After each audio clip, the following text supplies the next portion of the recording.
नमस्कार, आप देख रहे हैं रियल बुलेटिन और आज हम लेकर आए हैं एक बेहद दिलचस्प राजनीतिक दास्तान। वीडियो थोड़ी लंबी हो सकती है, लेकिन यकीन मानिए ये कहानी आपको बिल्कुल भी बोर नहीं करेगी, क्योंकि ये कहानी है एक ऐसे परिवार की जिसकी 3 पीढ़ियां लोकसभा, राज्यसभा, विधानसभा और विधान परिषद देश के हर बड़े सदन में पहुंची। जी हाँ, हम बात कर रहे हैं इकरा हसन के परिवार की, कैराना की राजनीति का सबसे असरदार नाम। शुरुआत करते हैं इस कहानी के पहले अध्याय से। अख्तर हसन, एक नाम जो बना कैराना की सियासत की बुनियाद। साल था 1930, जगह मुजफ्फरनगर का गांव जंधेड़ी। वहीं पैदा हुए थे अख्तर हसन फैयाज हसन के घर। लेकिन उनकी जिंदगी सिर्फ गांव तक सिमटी नहीं रही। कुछ ही वर्षों में उनका परिवार कैराना के मोहल्ला आल दरमियान में आकर बस गया। कैराना की गलियों से उनका रिश्ता गहरा होता चला गया और शुरू हुआ जन सेवा का सफर। 1959 में बने वार्ड सभासद, 1970 में मुस्लिम गुर्जर खाप के चौधरी, 1971 और 1973 में 2 बार चुने गए नगर पालिका के चेयरमैन। 1975 के आपातकाल में उन्होंने आजन कांग्रेस की सदस्यता ले ली और यहीं से बन गए इंदिरा गांधी के करीबी नेताओं में से एक। 1984 इंदिरा गांधी की हत्या के बाद कांग्रेस की सहानुभूति लहर के बीच अख्तर हसन ने लड़ा लोकसभा चुनाव और कैराना से ऐतिहासिक जीत दर्ज की 1,27,000 वोटों से। उस दौर में कैराना से संसद पहुंचना बेहद कठिन माना जाता था, लेकिन अख्तर हसन ने न सिर्फ ये कर दिखाया, बल्कि अपने क्षेत्र के विकास के लिए दिल्ली तक आवाज बुलंद की। अब बात करते हैं दूसरे अध्याय की।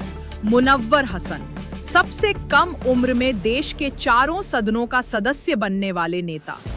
15 मई 1964 को जन्मे चौधरी मुनव्वर हसन पिता अख्तर हसन के पद चिन्हों पर चले, लेकिन राजनीति में उन्होंने जो ऊंचाई हासिल की वो मिसाल बन गई। पढ़े लिखे, युवाओं में लोकप्रिय और जमीन से जुड़ी सोच रखने वाले मुनव्वर हसन ने 1991 में रखा राजनीति में पहला कदम। 1991 और 1993 में जनता दल से बने विधायक उससे पहले लोक दल से भी विधायक रह चुके थे। 1996 समाजवादी पार्टी से बने लोकसभा सांसद। 1998 में भले ही हार गए, लेकिन उसी साल पहुंचे राज्यसभा। 2003 में बने एमएलसी विधान परिषद सदस्य। 2004 में बने मुजफ्फरनगर से सांसद और इसी वजह से दर्ज हुआ उनका नाम Guinness book of world records में, क्योंकि मुनव्वर हसन देश के पहले व्यक्ति बने जिन्होंने सबसे कम उम्र में देश के 4 सदनों विधानसभा, विधान परिषद, लोकसभा और राज्यसभा की सदस्यता हासिल की। लेकिन फिर आई वो रात जिसने कैराना को सन्न कर दिया। 10 दिसंबर 2008 एक सड़क हादसे में मुनव्वर हसन इस दुनिया को अलविदा कह गए। ये सिर्फ एक परिवार का नुकसान नहीं था, बल्कि उत्तर प्रदेश की राजनीति के लिए भी एक बड़ा झटका था। तो दोस्तों, ये थी हसन परिवार की राजनीति की पहली पीढ़ी, जहां अख्तर हसन ने रखी बुनियाद और मुनव्वर हसन ने उसे राष्ट्रीय स्तर तक पहुंचाया। लेकिन कहानी अभी बाकी है। भाग 2 में जानिए मुनव्वर हसन के बाद कैसे उनकी बेटी इकरा हसन, बेटे नाहिद हसन, पत्नी तबसुम बेगम और भाई हाजी अनवर हसन ने इस विरासत को आगे बढ़ाया। लंदन से कैराना तक की राजनीति और संसद तक की वापसी बस अगले वीडियो में।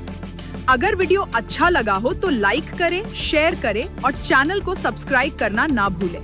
आप देख रहे थे रियल बुलेटिन। मिलते हैं भाग 2 में। तब तक के लिए नमस्कार।